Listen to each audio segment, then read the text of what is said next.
Welcome to Sputnik, orbiting the world with me, George Galloway. And me, Gayatri. Populism has turned out, oddly surprisingly to some, to be popular. It's not just Donald Trump or even just Brexit. The Italian government, already in trouble over its budget with the EU, is the personification of populism, a hybrid of left and right working for now together on a populist program. In Hungary, in Poland, and many other European countries, lines of left and right are being blurred. The preeminent theorist of this phenomenon is Professor Matthew Goodwin of the University of Kent and an Associate Fellow of the Royal Institute of International Affairs, Chatham House. He's the author of a new book which is flying off the shelves, National Populism, the Revolt Against Liberal Democracy. And I'm glad to say he joins us now. Professor, thanks for that. In the words of DCI Hunt in Life on Mars, revolt against liberal democracy, you say that as if it's a bad thing. Is it?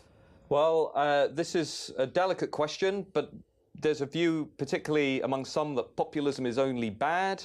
Populism can also partly be a corrective for political systems. It can shine a light on issues that people feel have not been addressed, or groups that feel they've not got a seat at the table. And I would argue, and certainly we do in the book, that across Europe, what we are seeing, and also partly with Trump, is an expression of that utter political disillusionment, particularly among workers, among those that are being battered by globalization, and who feel intensely anxious about how their nations are changing. Well, you see, everyone is in favour of apple pie and liberal democracy, but what if the apple pie isn't satisfying people, doesn't taste very good? Liberal democracy, in the eyes of many, has completely failed huge swathes of the population. And that's what drove Trump's victory, isn't it? So one of the interesting things that I would point to is people are not giving up on democracy, that about 85–90% of people across North America and Europe say, I like democracy, I want to live in a democracy. The battle I think that we're seeing playing out is whether they want to live in a liberal democracy or a direct democracy, one that is more about competing views and demands and compromising between those, and the other which is a lot more assertive in saying actually the people should have a greater influence over the decisions that affect their daily lives. And of course that direct democracy was the original conception of democracy in ancient Greece, and I think in a way we're partly seeing something of a return to that through referendums, through devolution, through citizens' initiatives, and in short, voters saying they want more of a say. What's your definition of populism? Well, I think it depends on whether you're looking at populism on the left or populism on the right. I think national populism, Trump, Matteo Salvini in Italy, Marine Le Pen in France, I would define it as being a movement that prioritizes the interests and the culture of the nation and seeks to give voice to a people who feel they've been neglected or even held in contempt by political or media elites. So it's an anti-globalist thing? I think partly it's an anti-globalist thing. I think it's also partly an anti-immigration thing. I think it's also partly an elite thing.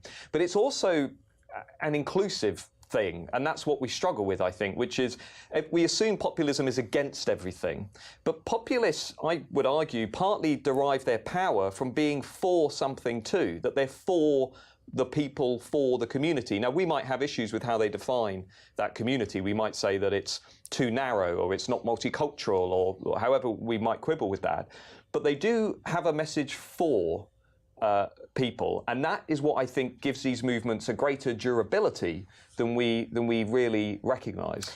Well, we said in the introduction that left and right lines are being blurred, and some people feel uncomfortable with it. Is it a good thing, or how would you How would you see it? So I would argue that the left-right framework is under greater strain than it has been at any point in the post-war period, and I think that's largely because those issues that were neatly put into the left and right category, I think, are now making way for new value conflicts in the West, particularly value conflicts that are over these really amorphous identity issues. So if you look at Labour's electorate, we know that 2/3 of Labour MPs woke up after the referendum in pro-Leave seats. And we know that partly they did that because lots of working class Labour voters felt that leaving the EU was the course of action that they wanted. Now that doesn't fit in a traditional left-right conception. That's something that tells us that these big issues about European integration, immigration, the refugee crisis, and also I think inequality are beginning to cut across those traditional allegiances. And I'm not sure, I'd be interested in your views on this, George, I'm not sure whether anyone has the answer to that. Before I turn to that, this can morph, though, can't it, into fascism or something new that looks like fascism. That's the perhaps predominant fear amongst people on the centre left about populism. So I would definitely agree with that. I think that there are two points. One is that national populism is distinct from fascism, right? Fascism was revolutionary. It sought to overthrow democracy. It sought to overthrow liberalism, essentially. It was a revolutionary political force. With the exception of some neo-Nazi parties, Golden Dawn in Greece, for example, National Action in the UK that's been banned by the state, most of these parties, if you think about the League in Italy or the Freedom parties in the Netherlands and Austria, they are not revolutionary. They're more reactionary. They want to go back to a period. They don't want to completely overthrow the democratic liberal system. Now, others like Fidesz in Hungary or Viktor Orban and some of those movements, I think they are coming increasingly close to that line in that they are undermining civil society, they're undermining some NGOs, and they're undermining higher education too in some cases. So we always need to be vigilant towards that. But my plea as such is to try and get away from that knee-jerk reaction that you point to, which is we have to stop just saying, well, all of this is fascism. We just not deal with it. All of this is extremism. Let's not deal with it.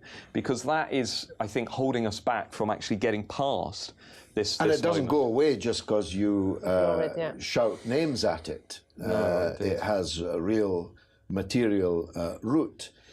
Is Corbyn a populist? Has Labour made a populist turn? I think there are elements of Corbynism that are certainly adopting the style of populism. If you think about his core message, for the many, not the few, you could argue that's a populist frame. But then, I'm one of these people that thinks populism has been used and abused by pretty much every politician at some point or another over the years. Corbyn is very interesting, I think, because economically he does have quite a punchy message, a populist message of sorts. But he's also, I think, appealing to people because he is willing to shake up that system, to roll the dice and say, this is clearly not working. We need a bit more of a radical change. And I think that taps into this notion among lots of voters that they'd like a seat at the table that looks a bit different from the seats that they've had in the past. And Corbyn is clearly quite adept at tapping into that sentiment. And yet he's very firmly got a foot in the Liberal camp on the identity politics issues that you were talking about. And you mentioned about Labour voters in the country, but Labour members in the country are, I think, overwhelmingly university educated, rather comfortable, middle class, liberally minded people. So in a way that stops, on Brexit, for example, stops him taking a clearly populist approach to Brexit. And also, as the research at Queen Mary has shown, they tend to be London-based, the new Labour members. And there's a real disconnect opening up between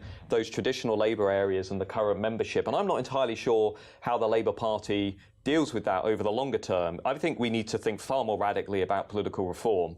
We need more working class people in politics. We need fewer graduates, to be frank, making decisions, because that educational gap is partly encouraging this value conflict. If you've got lots of MA, PhD holders in the corridors of power and very few non-graduates, well, of course you're going to get these highly socially liberal outcomes that are going to make people feel, well, we're not even at the table, we're not in this conversation. So I would advocate, mean it's my personal politics, but electoral reform, replace the House of Lords with a Citizens' Assembly, give a real meaningful reply to that Brexit vote and show people that actually we do care and that we're willing to change the settlement. Well, when I entered Parliament over 30 years ago, I was one of hundreds who was not a university graduate, who left school, went to work in a factory.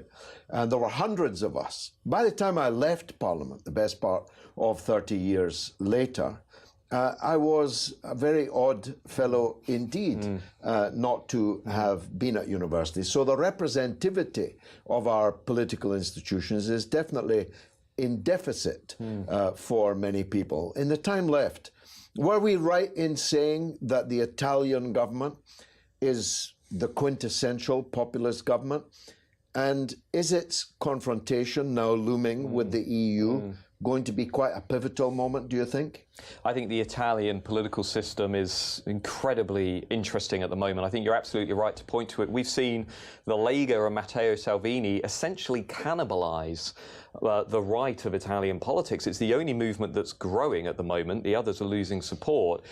And there's no clear answer as to where this goes. There is going to be the budget showdown, and I think that's going to heighten suspicion among ordinary Italians that the EU is not actually that serious about allowing reform or allowing anything that doesn't deviate into the ideal model.